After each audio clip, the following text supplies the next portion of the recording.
بكماله كشف الدجى بجماله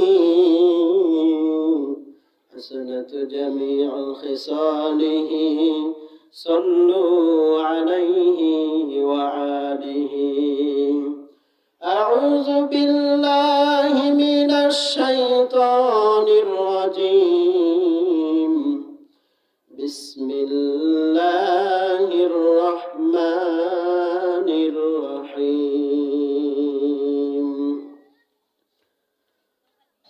يا أيها الذين آمنوا اتقوا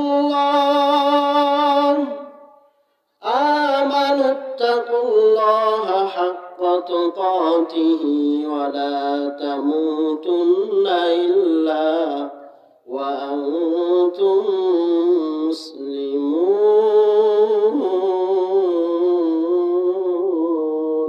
الله أكبر.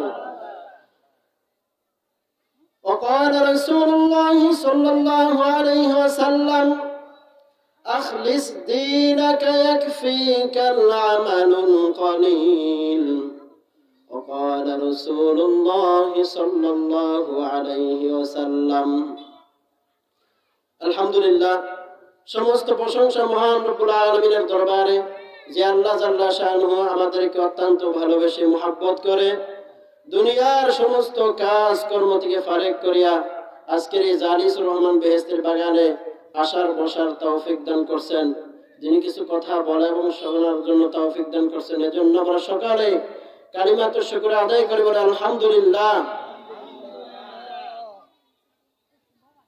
আজকের এই মাহফিলের সম্মানিত সভাপতি সাহেব,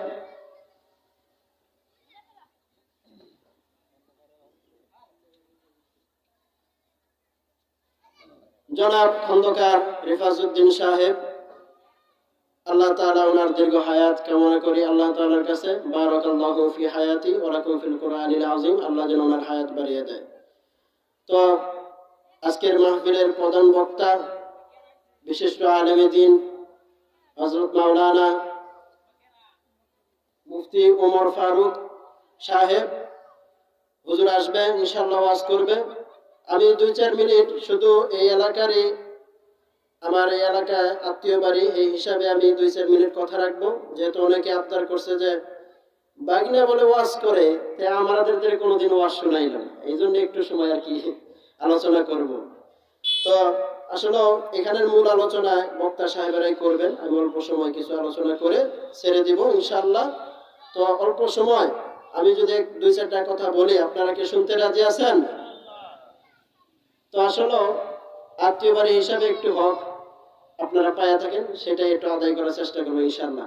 যে আয়াতটি তেলাওয়াত করেছি, ইয়া আইয়ুহাল্লাযীনা আমানুত্তাকুল্লাহ হাক্কা তুকাতিহি ওয়া লা তামুতুন্না ইল্লা ওয়া আনতুম মুসলিমুন। এই আয়াতের ব্যাখ্যা অনেকে জানেন। যে আয়াতের ব্যাখ্যা হলো যে তোমরা মুসলমান না হইয়া কেউ কবরে আসিও না অথবা মরিও না। এখন আমরা সকলে জানি আমরা সকলে মুসলমান, কিন্তু আমাদের মুসলমানিত্ব আস্তে আস্তে দিন দিন হারায় যাইতেছে। এজন্য আল্লাহ পাক রব্বুল আলামিন এই আয়াত দ্বারা মুসলমানকে বারবার ডাকতেছেন যে তোমরা তো মুসলমানের ঘরে জন্ম নিয়েছো, কিন্তু পরিপূর্ণ মুসলমান হইতে গেলে তোমাদের কিছু কাজ আছে। 1 নম্বরে তোমার দ্বারা কেউ যেন কোনো কষ্ট না পায়, শব্দটা যেন না বলে। সেটা কেমন করে? তোমার হাতের দ্বারা, পায়ের দ্বারা, জবানের দ্বারা কোনোভাবে কোনো প্রকারেই যেন কোনো মুসলমান 1 ইঞ্চি পরিমাণ কষ্ট যদি পেয়ে যায়, তাহলেও তুমি পরিপূর্ণ মুসলমান হতে পারবা না। আরেকজনের বিপদে আঘাত না গেলেও তুমি মুসলমান হতে পারবা না। এরকম ভাবে অনেক কিছুর কথা বলা হয়েছে। 2-4টা কথা এখান থেকে বলবো, যেন আল্লাহ তাআলা আমাদেরকে আমল করার তৌফিক দান করেন, সকলে আমিন। এই পর্যায়ে ভূমিকা না নিয়ে এখন শুরু করতে যাচ্ছি মূল আলোচনায়। যে আয়াতের উপরে আলোচনা করে ইনশাআল্লাহ আজকের আলোচনা এখানে শেষ দিব। তো এই আয়াতের মধ্যে আল্লাহ তাআলা বলতেছেন, বিসমিল্লাহির রহমানির রহিম, ইয়া আইয়ুহাল্লাযীনা আমানুত্তাকুল্লাহ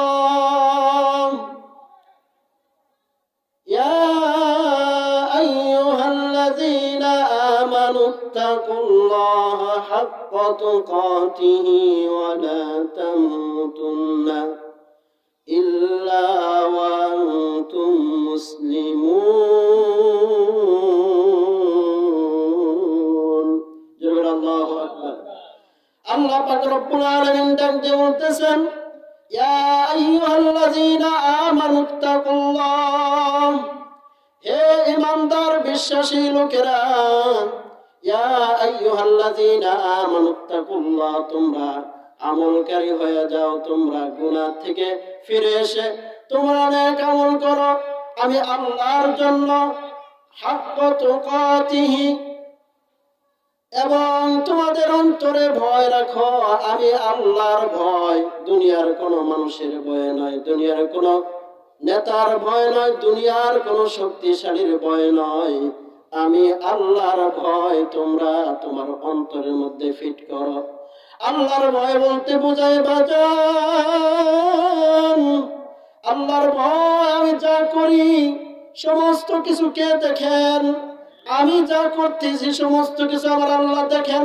এটা হলো আমার দিলের মধ্যে আল্লাহর ভয় আনতে হবে আল্লাহর নবী সাল্লাল্লাহু আলাইহি ওয়াসাল্লাম ডাক দিয়ে বলেন সাহাবীরা তোমরা যে খাও ঘুমাও যে তো যা করো সমস্ত কিছু আল্লাহ খবর রাখে বান্দার কোন সময় কোন জিনিসের প্রয়োজন শুধু বান্দারই প্রয়োজন আছে তা নয় সমুদ্রের মধ্যে একটা ছোট একটা পোকা কোন সময় কি খাবে কোন জিনিস কোন সময় তার খাওয়ার প্রয়োজন ওই পোকাটা মুসিবতের মধ্যে আছে না বিপদে আছে না সুস্থতার মধ্যে আছে না সুন্দরভাবে আছে ওই সমুদ্রের মধ্যে আমার আল্লাহ ওই পোকার খবর নিতেছে বলেন সুবহানাল্লাহ আল্লাহ তাআলা বলেন দুনিয়ার সমস্ত মাখলুকাত আমার হুকুম মানে আল্লাহ রাব্বুল আলামিন ডাক দিয়ে কয় দুনিয়ার মানুষ দুনিয়ার সমস্ত মাখলুকাত আমার শুকরিয়া আদায় করে না ফরমানি করে না বান্দা তুমি যদি না ফরমানি করো তুমি যদি আমার বড় বড় নিয়ামত খাওয়ার পরেও মানুষের জন্য সব নিয়ামত দান করছে আসমান আল্লাহ মানুষের জন্য বানাইছে জমিন আল্লাহ মানুষের জন্য বানাইছে সমস্ত কুল মাখলুকাত মানুষের জন্য বানাই দিয়ে আমার আল্লাহ তাআলা বলতেছেন বান্দা তোমার তিনটা কাজ এক নম্বরে তোমাকে যে হায়াতের জিন্দেগি দেওয়া হয়েছে ওই হায়াত থাকা অবস্থায় মৃত্যুর আগের সময়টুকু তুমি মূল্যায়ন করবা ওই মূল্যায়ন করিয়া কি করবা মূল্যায়ন করিয়া ওই সময়টাকে কাজে লাগাবা আমি আল্লাহর রাস্তায় অন্তরের মধ্যে আমি আল্লাহর ভয় রেখে আমি আল্লাহর মহব্বত রেখে তুমি যা করবা আমি যে দেখি এটা বিশ্বাস রেখে তুমি তোমার জীবন পরিচালনা করবা নিজে তোমার পরিবারের পরিচালনা করাবা তোমার আশিপাশি তোমার প্রতিবেশী যারা আছে তাদেরকে ভালো কাজের আহ্বান করবা এই কাজটা যদি করতে পারো আর তোমার ইবাদত কবুল হওয়ার শর্ত হইল তোমাকে হালাল খাবার খাইতে হবে আজকে খানার মধ্যে অনেক ভেজাল খানা যখন খাইতে যায় মানুষ কোনটা হালাল কোনটা হারাম তো মিস করে না ক্ষুধা লাগলে খেয়ে ওঠে কথা বলেন ঠিক কিনা ঠিক আছে না ক্ষুধা লাগলে খেয়ে ওঠে কোনটা হালাল কোনটা হারাম তো মিস করে না আমি বাজার করি না আমার বিবি কোথায় থেকে এই নায়ের পাতা হোক যে কোনো জিনিস হোক ভর্তা দিল এই ভর্তা ছানাটা কোথা থেকে আনলো এই শাক পাতর আমি জিজ্ঞাসা করি না আমি আর কই জায়গায় বাজার করতে পারি নাই আমার বিবি সব সুন্দর করে বাজি পোড়া করে ভর্তা করে খাওয়াইলো আলহামদুলিল্লাহ শুকরিয়া আদায় করি কিন্তু কোথা থেকে আনলো এটা আমি জিজ্ঞাসা করলাম না আজকে তিনটা জিনিসের কারণে এক নম্বর হলো জবান নাপাক দুই নম্বর হলো দেহটা নাপাক তিন নম্বর হলো আমাদের কলবটা নষ্ট এই জন্য ঈমান আমল কবুল হয় না আমার ভাইরা আমার বন্ধুগণ আগেকার সময় যারা ছিলেন তারাই বলতে পারবেন আগের সময় আমরা শুনছি দেখি নাই কোন মানুষ যদি একটা গাঁও মোল্লা করে বলছে বেশি শিক্ষিত মানুষ ছিল না গাঁও মোল্লা ছিল তাদেরকে যদি কোনো পানি পড়া নিয়ে যদি কোনো পাত্রের মধ্যে কোনো পাত্রের মধ্যে পানি পড়া নিয়ে যাইতো পানি পড়তে নিয়ে যাইতো বলে একটা ফু দিলে যদি আরেকটা ফু দিলে বলতো আরেকটা ফু দিতে বলতো আরেকটা ফু দেওয়ার সাথে সাথে ওই পাতিল খসে পড়ে যাইতো এরকম ঘটনা শুনছেন কিনা শুনছেন না এই ঘটনা অনেকে বাস্তবে দেখছেও কিন্তু এত বিশ্বাস ছিল, এত আল্লাহর প্রতি এত ভয় ছিল, তারা নিজেরা হারাম খানা খায় নাই, দিলটা পবিত্র রাখছে, দেহটা পবিত্র রাখছে, মুখটা পবিত্র রাখার কারণে আল্লাহ তাআলা তাদের মুখের মধ্যে এমন জজবা দিয়ে দিছে, যার কারণে একটা ফু মাত্র দেওয়ার কারণে ওই রোগ সেরে গেছে, ওই পানি পড়াটুকু কার্যক্রম হয়ে গেছে। আর এখন সারাদিন ফু পড়লেও কাজ হয় না, মানে পাবলিকও হারাম খায়, মোল্লাদেরকেও হারাম খিলায়, যার কারণে সকলের কলব গুনাহ নষ্ট হয়ে যাইতেছে। কথা বলেন ঠিক কিনা? আজকে আপনার বাড়িতে আমি খাবো, আপনি যদি হারাম খান তাহলে আমারও তো হারাম খাওয়াইলেন। এইভাবে আজকে প্রত্যেকের কলব নষ্ট হয়ে যাইতেছে। যে কথা বলতেছিলাম বাজান, আমাদের লক্ষ্য রাখতে হবে, আল্লাহ যে জিনিস বর্জন করতে বলেছে, আল্লাহ যে জিনিস নিষেধ করেছে, এই জিনিস কোনো প্রকারে করা যাবে না। আমার জীবন যদি চলা যায়, আমার রূহ যদি বের হয়ে যায়, আমাকে যদি জেলখানায় যাইতে হয়, আল্লাহর বিরুদ্ধে আল্লাহর বিপক্ষে কাজ করা যাবে কি? যাবে? কোনো প্রকারেই যাবে না। আল্লাহ তাআলা বলতেছেন, রিজিকের মালিক আমি আল্লাহ, আমি আল্লাহ রিজিক দিব, রিজিকের পেরেশানি নাই। মানুষ বলে আজকে কি খাবো, কালকে কি খাবো, 2-4-8 দিন, 1 মাস, 1 বছরের জিনিস জোগায় রাখে, আগের থেকেই জোগায় রাখে, এবং ওটার দিকে কিভাবে বেশি বেশি সম্পদ চেষ্টা করে, বেশি বেশি সম্পদ জোগানোর জন্য, ক্রয় করার জন্য, বেশি বেশি সম্পদ এক জায়গায় জড়ো করার জন্য। আল্লাহ তাআলা বলেন, যে বান্দা ওই সম্পদ গুলা আল্লাহর রাস্তায় দান না করিয়া সাধ্য অনুযায়ী দান করতে বলছেন, আল্লাহ আমার সাধ্যের বাহিরে দান করা আমার জন্য ঠিক না। সাধ্যের অনুযায়ী দান কইরা আমি যদি আমার সম্পদ থেকে কিছু দান কইরা যাই, আমি মরে গেলাম তো আমি অ্যাকাউন্টে সওয়াব রেখে গেলাম। কথা বলেন ঠিক কিনা? আমি খাইতেছি, ঘুরতেছি, আমার এই সময়টুকু আমার সন্তানেরা, এই যে আমার সম্পদ গুলা, তারা তো দান না করতে পারে, নাও করতে পারে, তারা বিভিন্ন জায়গায় বিভিন্ন জুয়া টাস খেলা বিভিন্ন কিছু কইরা ওই সম্পদ নষ্ট করতে পারে। এই জন্য আল্লাহ তাআলা বলতেছেন, বান্দার 3টা জিনিস বান্দার সাথে যাবে। 1 নম্বরে, উনি যা খেয়ে গেল উনার, উনি যা পরিধান করছে উনার, আর মৃত্যুর মুখে উনি যা সদকাতুজ জারিয়া, উনি যা ব্যবহার করছে, মানুষের অনুদান করছে, প্রতিষ্ঠানের অনুদান দিয়েছে, উনি যা অ্যাকাউন্টে জমা রেখে গেছে, ওই জিনিসটাই হলো একমাত্র বান্দার। কথা বলেন ঠিক কিনা? ওই জিনিসটা হলো বান্দার, আর যা করে গেছে এগুলো সব ওয়ারিসের। আমি 10 টাকা দান করি, 10 টাকার সওয়াব আমি পাবো, নাকি 20 টাকার পাবো? 10 টাকার সওয়াব পাবো। আর যদি 10টা টাকা ভেঙে ফেলে ওই সওয়াব পাবো না।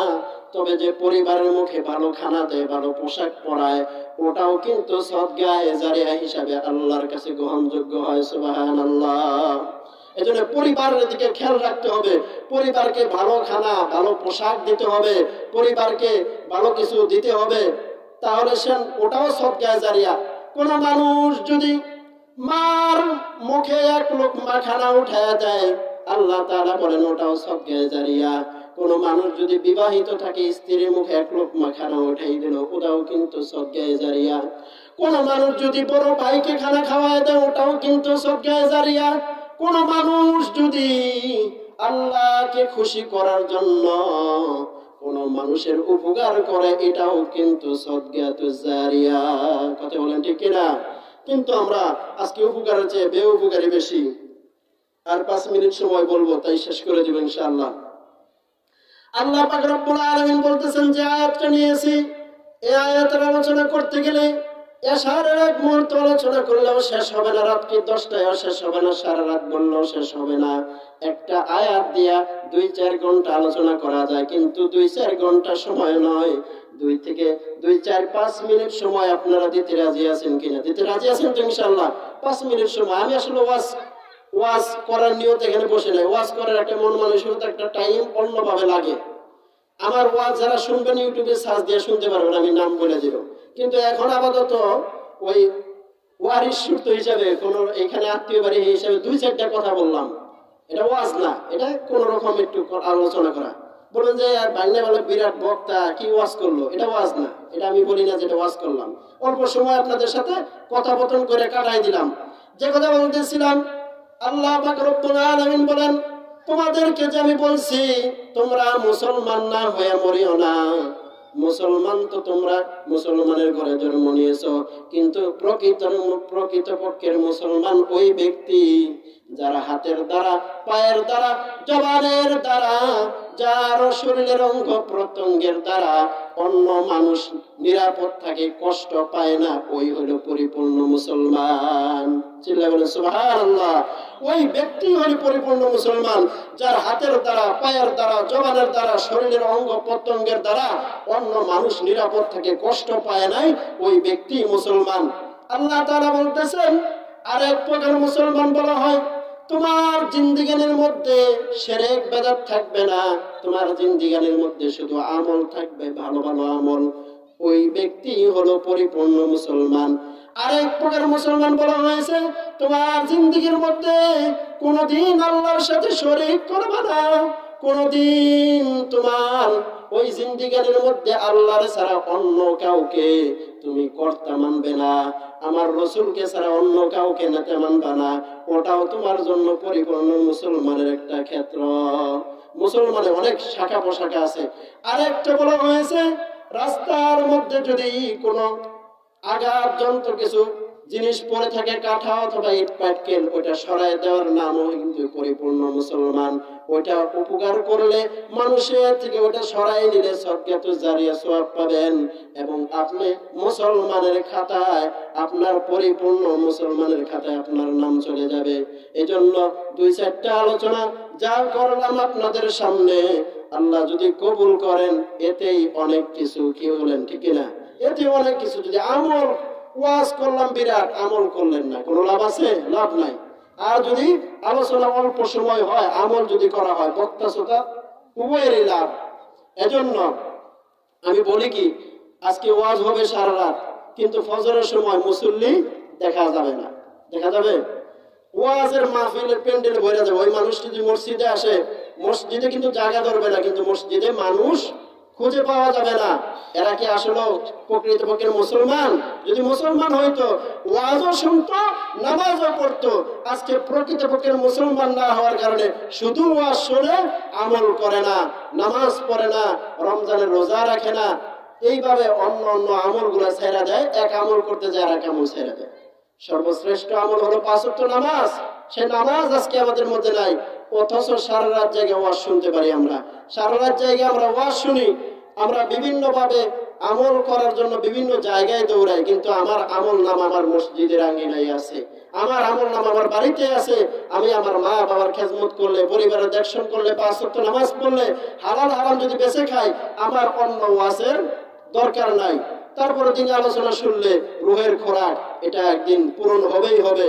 তবে ইনশাআল্লাহ আমরা 5 ওয়াক্ত নামাজ পড়বো তো ইনশাআল্লাহ। কেরা কেরা পড়বো হাত উঠায় দেখাই দেয়। নারায়ে তাকবীর, নারায়ে তাকবীর। আল্লাহ আমার এই যুবক বাবাদের সকলের হাতগুলো কবুল করে নাও।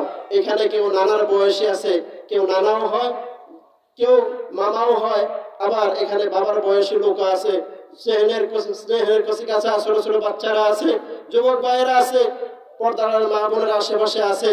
সকলকে আমি দৃষ্টি আকর্ষণ করছি, সবাই ইনশাআল্লাহ 5 ওয়াক্ত নামাজ আমরা আদায় করব তো ইনশাআল্লাহ। এটাই আমার ওয়াজ, এই একটাই ওয়াজ করে গেলাম। 5 ওয়াক্ত নামাজ আপনারা আদায় করবেন। আল্লাহ যেন আমাদের সকলকে 5 ওয়াক্ত নামাজ আদায় করার তৌফিক দান করেন, এবং মৃত্যুর আগে মৃত্যুর সামানা যোগায়া সহি খাঁটি ঈমান নিয়ে যেন মৃত্যুবরণ করার তৌফিক দান করেন। আল্লাহ যেন আমাদের সকলকে মৃত্যুর আগেই মৃত্যুর উপযুক্ত হওয়ার তৌফিক দান করেন। সকল বলে আমিন। ওয়া আখিরু দাওয়ানা আলহামদুলিল্লাহি রাব্বিল আলামিন। যারা ওয়াজ শুনতে চান পরিপূর্ণভাবে, যারা ওয়াজ শুনবেন ইনশাআল্লাহ, আমার চ্যানেল আছে, ইউটিউব চ্যানেল আবু বকর সিদ্দিক আলমনগরী, এটা লিখে ইউটিউবে সার্চ দিলে ইনশাআল্লাহ ওয়াজ পাবেন। যুবক ভাইয়েরা কান লাগায় শুনেন। যারা বলেন যে হুজুর আপনার ওয়াজ শুনবো, গজল শুনবো, ওয়াজ গজল, অসংখ্য ওয়াজ গজল আছে ইনশাআল্লাহ। আপনাদের দোয়া টাঙ্গাইল জেলার সঙ্গীত শিল্পী হিসাবেও আছে, দোয়া করবেন ইনশাআল্লাহ। আল্লাহ যেন দিনের কাজ করার তৌফিক দান করে, আল্লাহ যেন দিনের উচ্চ মাকামে পৌঁছায় দেয়, দিনের দায়ী হিসাবে কবুল করে। যারা ওয়াজ শুনতে চান চ্যানেলে সার্চ দিয়ে আবু বকর সিদ্দিক আলমনগরী লিখে সার্চ দিলে ইউটিউবে ইনশাআল্লাহ অসংখ্য ওয়াজ গজল পাবেন। এ পর্যন্ত আমাকে সময় দেওয়ার জন্য আপনাদের সকলকে আন্তরিকতা সালাম পোষণ করছে এবং সবাইকে ধন্যবাদ। সবাই ভালো থাকেন, সুস্থ থাকেন, আমার জন্য দোয়া করবেন, আমি আপনাদের জন্য দোয়া করি। আল্লাহ যেন সবাইকে এই মাহফিলের সবাইকে যেন আল্লাহ এই মাহফিলটাকে যেন আল্লাহ নাজাতের জরিয়া বানায় সবাইকে যেন আল্লাহ মাফ করে দেয়, আমিন। আসসালামু আলাইকুম ওয়া রাহমাতুল্লাহি ওয়া বারাকাতুহু।